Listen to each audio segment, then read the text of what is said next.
Estaba pensando hace unos minutos atrás que sería conveniente, porque el enfoque que uno le da a estos temas en general queda aprendido de los propios saberes, de las propias inquietudes, de las propias angustias de cada uno de nosotros. Y eso a veces es muy conveniente para motorizar y motivar, digamos, las acciones. Sin embargo, no hay que perder de vista el hecho de que cuando uno toma un problema y lo rompe en distintos pedazos, ecológicos, en este caso serían los agroquímicos, los transgénicos, la deforestación, el problema de salud, lo único que uno hace es desbrozar ese complejo problema y pierde nociones emergentes. Esto es que cuando uno rompe un objeto para estudiarlo y comprenderlo, en realidad se pierde propiedades de ese todo. Y que cada una de las partes de ese problema, por sí misma, juntas, mezcladas, no representan a ese todo, sino que en realidad uno tiene que hacer un esfuerzo para mirarlo lo más holísticamente posible. Por eso yo me atrevo a iniciar la charla en el lugar donde este no es el último nivel de análisis que uno puede tomar, pero nosotros estamos enfrente de un modelo. Todo lo que nos ocurre acá es que alguien tomó la decisión, no es una catástrofe, no es un accidente circunstancial, sino que es una decisión política. Y la decisión política es haber adoptado un modelo productivo que deviene, en todo caso, de una forma de explotar los recursos naturales. Esto no queda solamente en los transgénicos y en la alimentación, esto va por el agua, va por el territorio, va por los otros recursos naturales que no son renovables. Es un modelo que nosotros definimos extractivista y es un diseño geopolítico para una parte del mundo. Esto está sucediendo en África, está sucediendo en la India, está sucediendo en todos los países latinoamericanos. Por lo tanto, decir que lo que vamos a conversar acá tiene que ver con eso, con el control del territorio, con el control de los alimentos y con el control social, es de alguna manera tomar el problema en su integridad. Si nosotros no somos conscientes que estamos frente a un diseño político impuesto desde afuera, con la complicidad de los de adentro, no hay medicina que sea suficiente. No hay producción agrícola que sea virtuosa. Tenemos que pensar en esos términos para dar la batalla en el lugar que nos toca, pero también sin perder de vista de que está diseñado para nosotros y que alguien en el año 96, con conciencia o sin conciencia, introdujo el huevo de la serpiente en la Argentina, que es este modelo. Dicho esto, también sería interesante recalcar que aún dentro del problema de la alimentación existen dos grandes áreas, a mi entender, para ser, en todo caso, analizadas, estudiadas y, en todo caso, lugares de lucha, diría yo. Una que está muy cerca nuestra, que es el uso de agroquímicos en el territorio en forma masiva, en forma despiadada y sin ninguna regla. Y esas sustancias, todas las sustancias que se usan, a cuya cabeza todavía está el glifosato, no sé por cuánto tiempo, pero gana 2/3 del uso de agroquímicos en el país, es glifosato, o más de 2/3, es glifosato, fundamentalmente. Es uno de los problemas que vienen por el aire si nos toca vivir en el campo, o por los alimentos si nos toca comer alimentos contaminados. Pero hay otro problema que yo no sé si, es seguro que no voy a tener tiempo de tocar, que son los transgénicos en sí, ya sea como modelo científico, como modelo tecnológico, el análisis del modelo tecnológico que significa modificar una semilla para producir más. Y en segundo lugar es el transgénico como alimento, no por los químicos que pueda contener, sino per se como alimento. Nosotros tenemos en la Argentina una evolución, la evolución de la superficie cultivada de soja está acá, desde el año 97, si no me equivoco, 96-97 hasta el 2012. Fíjense, en estas últimas dos columnas hay 100% de maíz, 100% de algodón y soja y un 90 y pico % de maíz. Todo esto es transgénico, básicamente, porque básicamente las 18 millones de hectáreas, el 100% de las 18 millones de hectáreas transgénicas, prácticamente el 90% de las de maíz y el 100% de algodón. O sea que acá hay 23 millones y medio de hectáreas, de un total de 33 millones, son transgénicas. Esto es un modelo. Y en principio este modelo no es un problema para la salud, en principio, hasta que el modelo produce problemas de salud ambiental. Entonces, si hay una lucha madre en esto, es erradicar los transgénicos de América Latina. Definitivamente nosotros no necesitamos transgénicos por múltiples razones para darle de comer a nuestros pueblos, a menos que 4.000 productores, usando el 80% de la superficie cultivada en la Argentina, hagan grandes negocios con las exportadoras de cereales a nivel planetario, China, Europa y otros países. Como es un modelo, acá se ha tomado la decisión de incrementar para el año 2020 el 27% de la superficie, o sea, pasar de 33 millones de hectáreas a tener 42 millones de hectáreas. O sea que esos 10 millones de hectáreas que se le quieren agregar a la superficie sembrada, básicamente van a ser transgénicas. Va a ser maíz para el bioetanol y va a ser soja para el biodiesel. Todo aquello que no se pueda vender para darle de comer a los chanchos se pretende convertir en una ecuación energética que es muy dudosa, se planea convertir en combustibles. Y estas son las proyecciones para el año 2020. O sea que esto configura, todo está en este recuadro amarillo, pasar de 40.000 millones de dólares a 100.000 millones de dólares a los valores que tomaron ellos en el momento de hacer este plan alimentario nacional. Este es el futuro del país. Todos los demás efectos colaterales que este modelo plantee al medio ambiente o a la salud humana o a la subsistencia y al empobrecimiento del territorio y al control del territorio y al control social son subordinados a esta decisión política. Como yo tengo que tomar un ejemplo, y el ejemplo que conozco siempre se toma un ejemplo, vamos a tomar el ejemplo de la sustancia más representativa de este modelo en términos de agroquímicos. Quiero decir con esto que no voy a referirme demasiado acerca de por qué los transgénicos no son una tecnología viable, ni segura, ni rigurosa, ni científica. Quedará para otro momento esa discusión y brevemente después les mostraré algunos ejemplos de cómo los transgénicos per se, el producto transgénico per se puede producir alteraciones en la salud cuando se usa como alimentación de animales.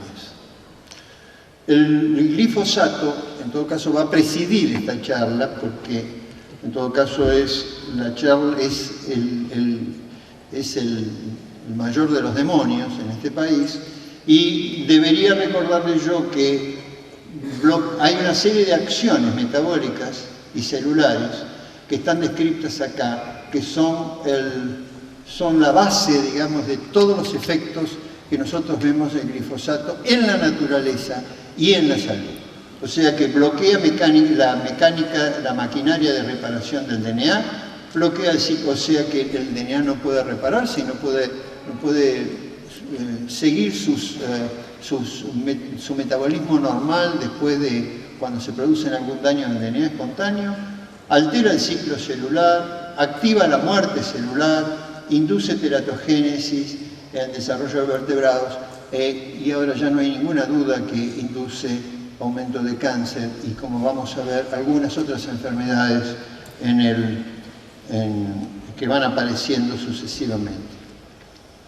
El glifosato es un problema porque antes se hablaba de cuánto entraba, Silvana hablaba de cómo se metaboliza o no se metaboliza el glifosato. El glifosato tampoco se degrada en el medio ambiente, persiste en los sedimentos hasta 12 meses, son experimentos hechos en el país, y por lo tanto uno esperaría que esas sustancias sean demasiado resistentes a los procesos de degradación y sigan haciendo daño a través de mucho tiempo.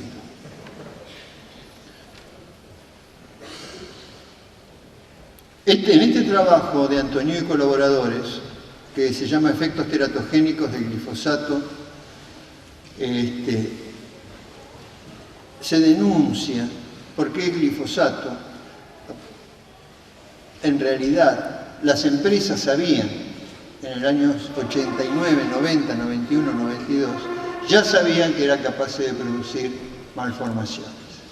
Estas empresas que están acá, en sus informes técnicos, comunicaron a la Comunidad Europea una serie de efectos en conejos y en ratones que ellos observaban en su laboratorio durante las pruebas de toxicidad del glifosato por aquellos años. Esto fue entregado, este informe, ninguneado, sin duda, digamos, porque ellos no hablaban de malformaciones, hablaban de desviaciones de las formas normales de los animalitos. Esto fue entregado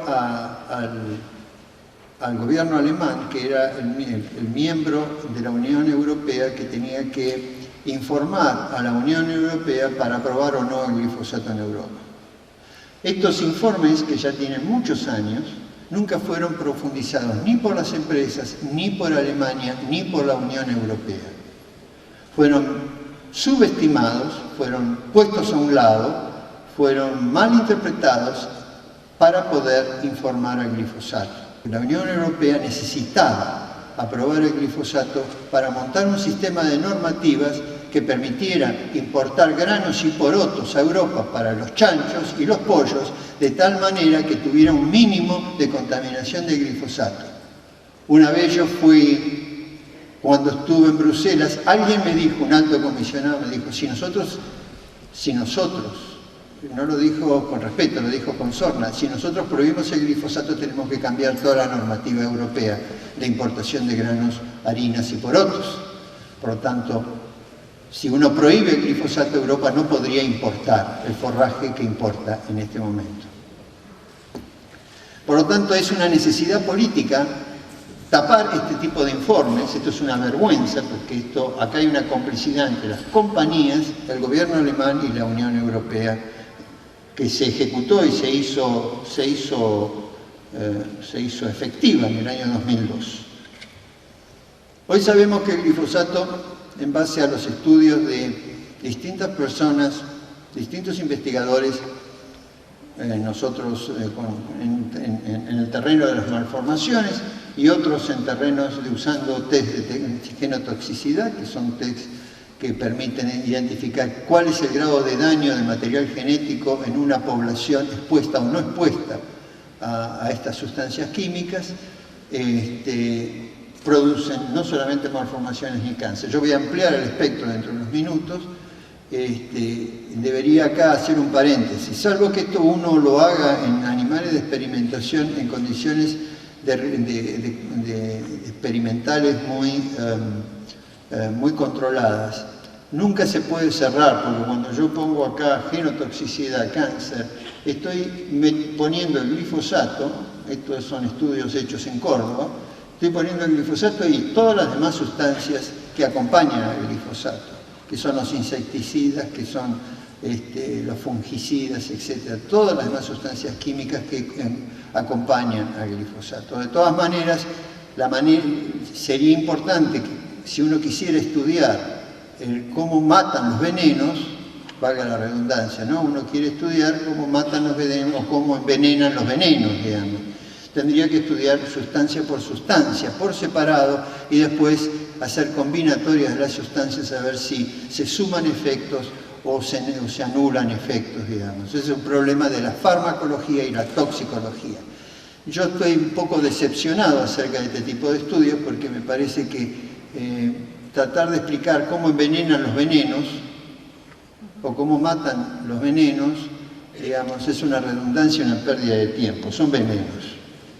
Por lo tanto, prefiero ir por el modelo y por la erradicación de los transgénicos, y eso me permitiría tener una normativa de uso de químicos en el campo muchísimo más restringida y muchísimo más controlable que la que tiene este modelo productivo.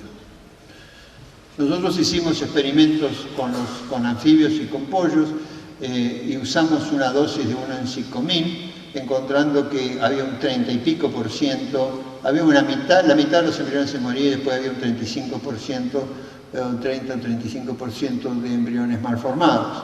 Últimamente hicimos una serie de experimentos bajando las dosis hasta 1 en 500.000, o sea, 100 veces menos de la publicada en el trabajo, y todavía vemos que a pesar de que la mortalidad desaparece, un 95% de los embriones sobrevive un 95%, todavía queda un 17% de embriones promedio que tienen malformaciones. Esto significa que bajando la dosis de glifosato o bajando la dosis de Roundup, uno va disminuyendo la mortalidad, pero todavía cuando la mortalidad ya casi no está presente, son todos los embriones sobreviven, el 17 a 20% de esos embriones todavía son malformados.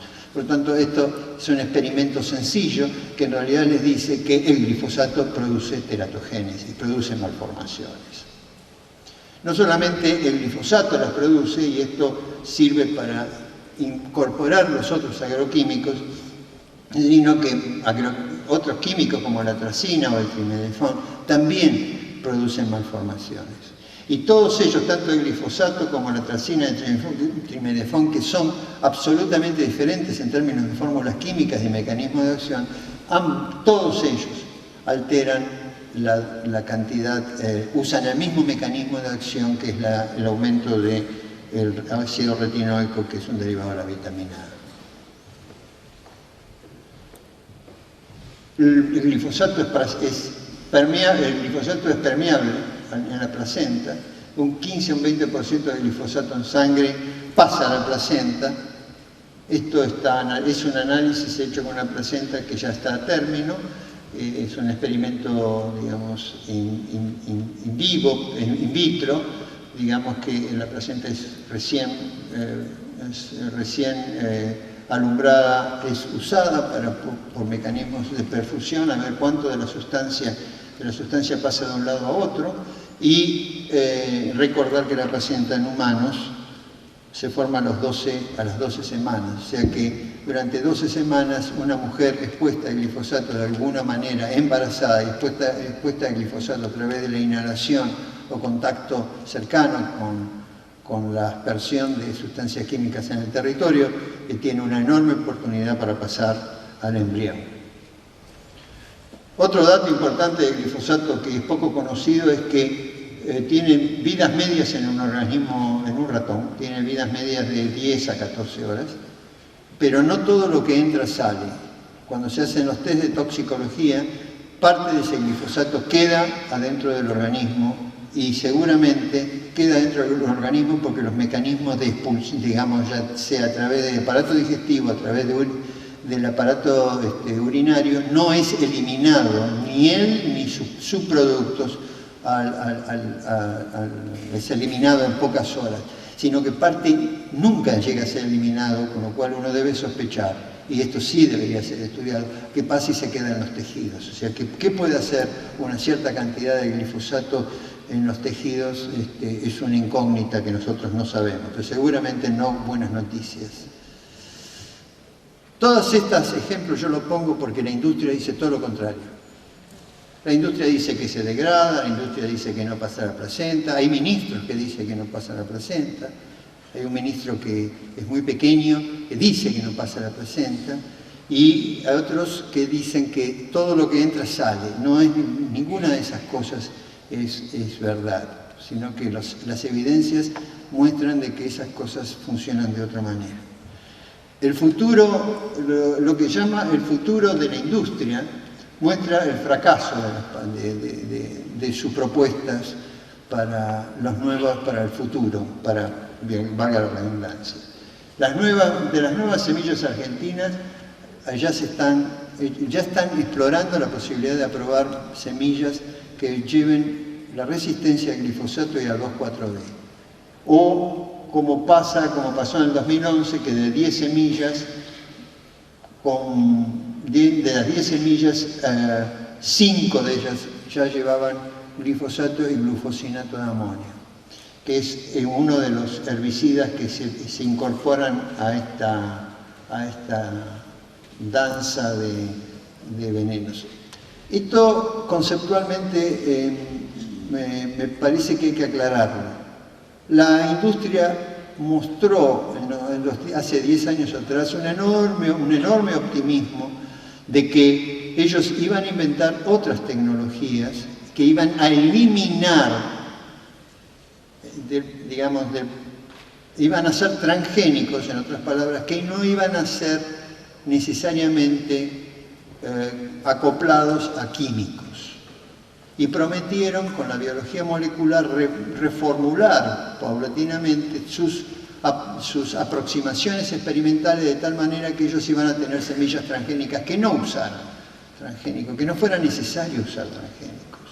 Bueno, la mala noticia es que mintieron o se pasaron de rosca, porque lo que le están ofreciendo al planeta en este momento, las empresas semilleras que desarrollan estas semillas, es desarrollar semillas con 2, 3, 4 químicos,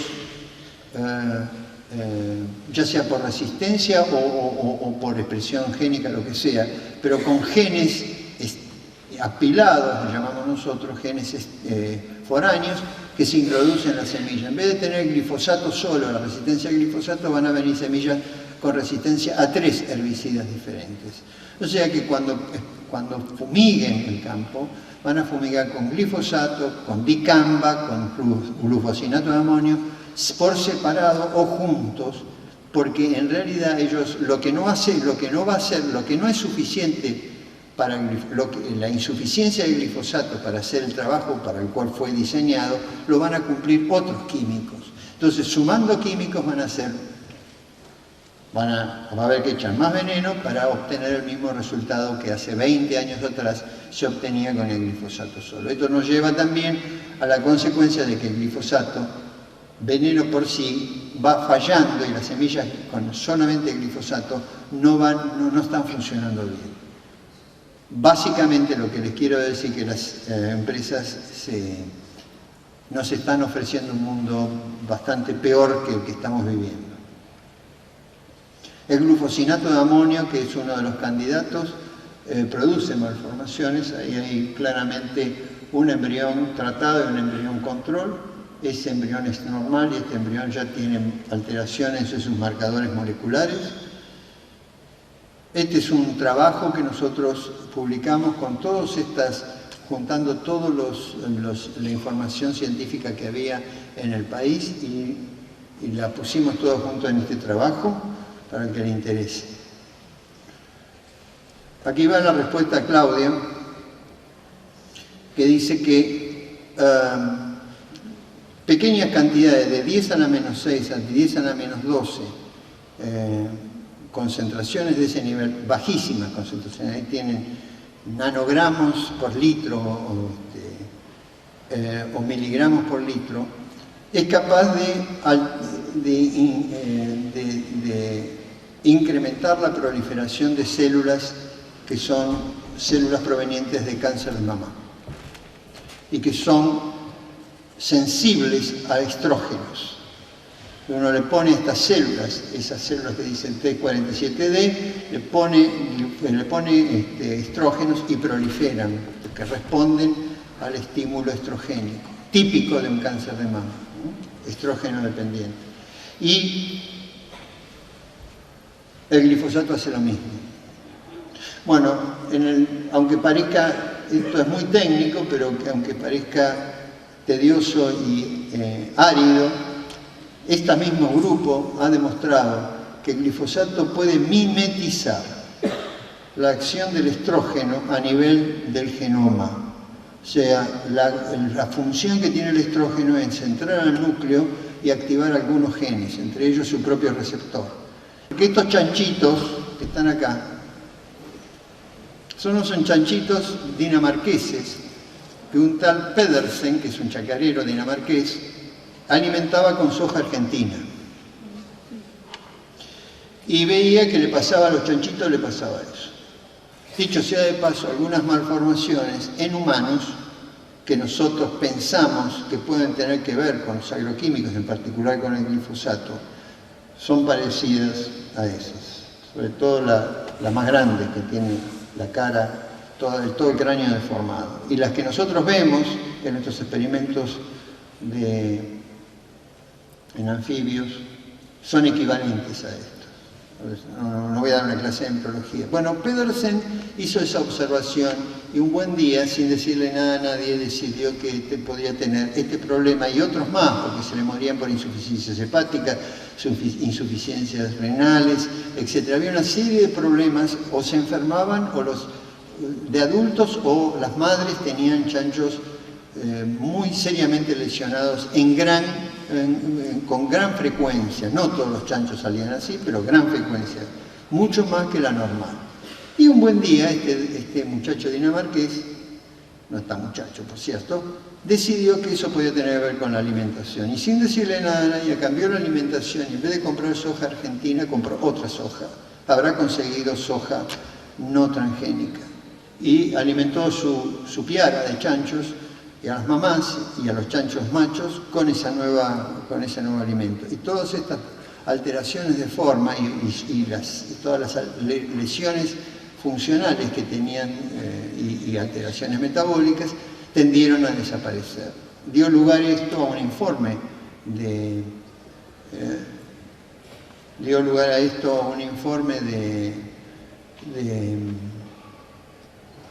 de Pedersen al gobierno dinamarqués, que formó una comisión para estudiar esta situación.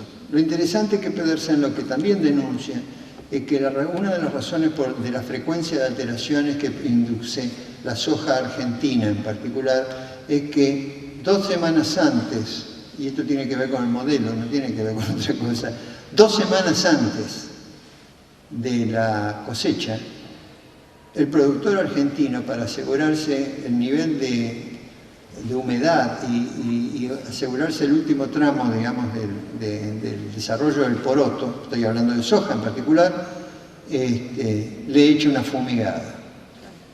Por lo tanto, el poroto ese va lleno de glifosato a la bolsa, y lleno de glifosato va a la molienda si se ha transformado en harina, y por supuesto a los pellets de los forrajes que después alimentan los chanchos. Y ustedes me dicen, bueno, ¿por qué no le dicen al productor que no fumigue la última vez? Porque cae el rendimiento. Y modelo es plata. Y la resistencia a normativas de uso, no solamente de las áreas de seguridad para salvar la salud humana, sino normativas que atiendan a estos otros problemas. Cuánto se usa, cómo se usa, de qué manera se esparce. Todo eso no entra en el cálculo del modelo. El modelo debe ser así. Si hay que fumigar 4, fumigamos 4. Si hay que fumigar 6, fumigamos 6. No importa que después el poroto o el grano de maíz estén llenos de glifosato. No importa. Lo importante es que el rinde sea el que nosotros calculamos para que el negocio sea redondo. Y no se puede modificar eso. El otro día una periodista del BBC me preguntaba, ¿qué pasaría si ponen reglas a eso? Se acabó el modelo. Se acabó el modelo. En cuanto uno empiece a poner presión sobre las recetas, los usos, las mezclas, los aviones, se acabó el modelo. El modelo consustancialmente es perverso porque habilita a usar todos los insumos del modelo ad libitum. ¿Y por qué no le ponen normativas? Porque no es conveniente ni a los gobiernos que producen, que compran, y a las empresas involucradas en producir, en proveer los insumos o en exportar los productos, que esas normativas existen. Acá hay parada en el Ministerio de Agricultura una ley de semillas que la escribió Monsanto prácticamente. Y si no sale porque no se ponen de acuerdo entre los productores cuánto de beneficioso es o no, y hay una división entre grandes y chicos. Si 4.000 tipos tienen el 80% de la tierra, imagínense el resto que a los 4.000 tipos estos, los pools de siembra no les interesa, porque ellos tienen arrendado el 80% de la tierra, pero a los que quedan afuera sí les interesa si van a tener que pagar la semilla todos los años. Y cuando se toma una decisión, se toma sobre esas bases, las bases de la rentabilidad y de las conveniencias, de los intereses que juegan atrás de esto. Yo a veces pienso que es perverso discutir estos temas cuando estos temas no deberían existir en la discusión, si las cosas fueran de otra manera.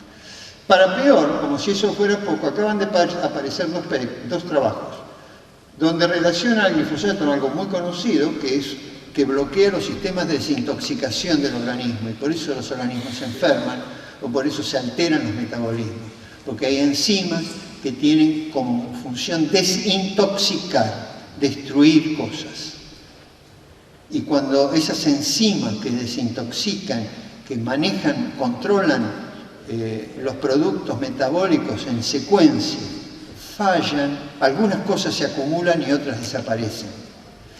Y esta enzima preside, es el grupo de enzimas más importante relacionado con el glifosato, y ha dado lugar a que esta gente encontrara un número importantísimo de enfermedades banales, desde la diabetes hasta el Alzheimer, que pueden estar directa o indirectamente relacionados con esta particular sustancia. Como si eso fuera poco, el mismo grupo, los mismos autores, haciendo un monitoreo, digamos, tomando datos de los Estados Unidos, encontraron que el glifosato, a través del mismo mecanismo de acción que produce malformaciones, digo que es notable esto, parecería ser que está aumentando la cantidad de celíacos, de enfermedades celíacas. El otro día un médico en Los Toldos me decía que no habían nunca visto, en muchos años de medicina, que aparecieran enfermos celíacos adultos en gran abundancia. Y que en general la enfermedad celíaca es de los chicos, digamos, desde muy temprano. Y que ahora empiezan a aparecer enfermedades celíacas en los adultos en forma espontánea y sin antecedentes. Y que esto debe tener que ver con algunos de esos mecanismos de acción bloqueados. Porque si esta sustancia está bloqueando algunos sistemas de desintoxicación, están haciendo desarreglos enormes en el metabolismo que a lo mejor no son visualizables durante algún tiempo y después se visualizan a través de alguna enfermedad. Estos son trabajos muy recientes que me parece que vale la pena tenerlos en cuenta, porque entonces, tomando un solo ejemplo, el del glifosato, el más bueno de los buenos venenos, porque es el veneno bueno, digamos, según la industria, está incrementando por ahí la cantidad de muertes, la cantidad de Alzheimer, la cantidad de diabetes, o la cantidad de enfermedades renales, o la cantidad de enfermedades hepáticas en la población. Y eso uno no lo quiere.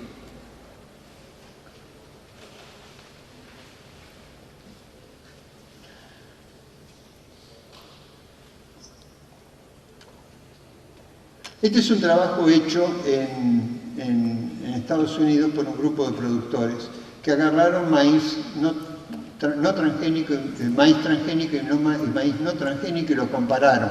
¿Qué compararon? Compararon todos los metales y metaloides, ¿no? Y acumula formaldehído.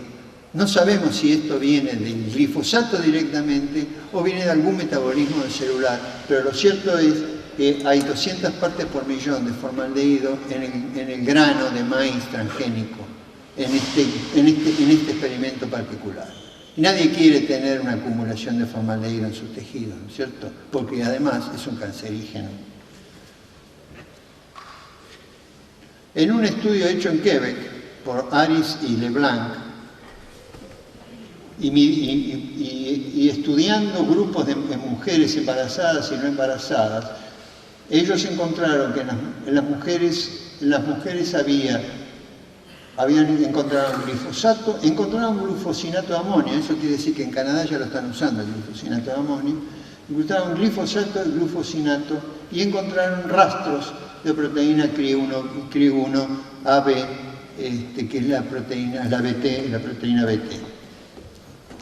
Estas mujeres son mujeres urbanas, o sea que ellos fueron y detectaron en mujeres urbanas, al estilo de lo que presentó hace un ratito Silvina,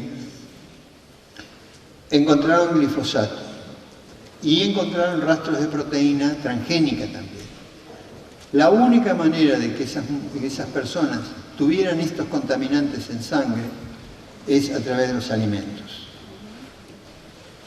Y no poca cosa, porque fíjense, si miden los metabolitos de glifosato y glufosinato, ahí encuentran una concentración muchísimo más que la del glifosato y glufosinato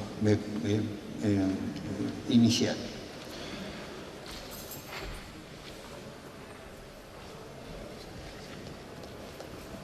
Un ejemplo, quizá uno de los pocos ejemplos que hay,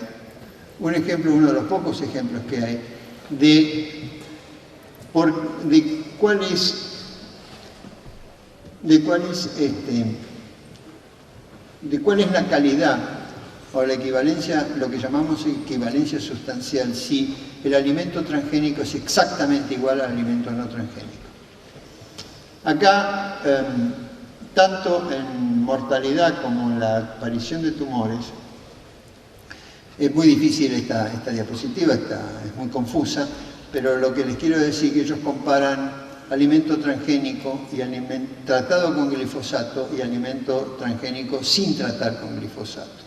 Es decir, que hicieron estos autores, tuvieron sus cultivos especiales y los controlaron para crecer maíz transgénico con glifosato, fumigado con glifosato, y maíz transgénico sin fumigar con glifosato.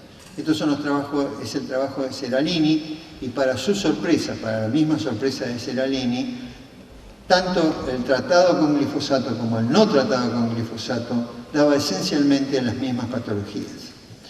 Hay una serie de preguntas todavía sobre las conclusiones de este paper, pero lo que quiero decir que es una de las primeras evidencias que alimentando ratas con maíz transgénico, que nunca vio ningún químico, este maíz transgénico es capaz de inducir la presencia de tumores mamarios mucho antes de lo que normalmente una rata tiene en el proceso de su ciclo de vida, digamos, que en general los tumores aparecen a los 2 años y pico, y las ratas empezaron a tener tumores al año o a los 6 meses. Hay un principio de envejecimiento prematuro en todo esto que no se debe dejar de lado, porque toda la experimentación con alimentación transgénica que descarte la presencia de agroquímicos me parece tan importante como estudiar el agroquímico. Porque cuando nosotros comemos un poroto de soja o un grano de maíz con glifosato podemos estar comiendo dos cosas. Por un lado estamos comiendo el agroquímico y por otro lado estamos comiendo un alimento que por ser modificado genéticamente, por haber sido modificado genéticamente, no tenga los mismos principios fisiológicos o tenga algunos principios modificados que afecten a nuestro organismo. Y eso es el certificado de función del transgénico. Porque hoy el transgénico lo discutimos desde el agroquímico. Y me parece que lo tenemos que discutir desde sí mismo. Si comer maíz transgénico, haya visto o no haya visto el glifosato, nos pone en situación de riesgo en términos de salud. Porque si eso fuera así, y se aprueba eso, el transgénico no debería servir como alimento ni para humanos ni para animales. Con lo cual, ustedes me dirán, ¿para qué producir transgénicos entonces? Si la única razón de haber inventado esta tecnología fue de darle de comer al mundo. y a los chanchos chinos, europeos, etc. Pero primero al mundo. A los chanchos chinos ya vimos que los hace de goma. Y al mundo no dio con su consigna, porque el mundo hoy tiene más hambrientos que en los años 90. Por lo tanto, tampoco cumplió con esa consigna. Quiere decir esto que la forma de esta tecnología abocada a la producción de alimentos pierde todo su sentido si no puede asegurar que sea sustancialmente equivalente a la no transgénica. Y estoy haciendo abstracción del uso de agroquímicos, digamos. Quiero que quede claro que uno puede separar este problema.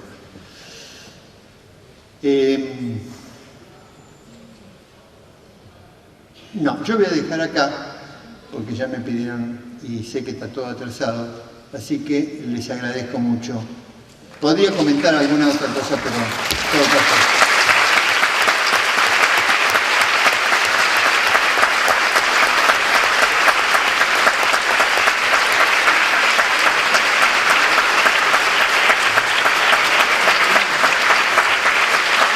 Bueno, muchas gracias. Lamentablemente estamos sin tiempo para preguntas. Salimos 10 minutitos a un café y volvemos. Gracias.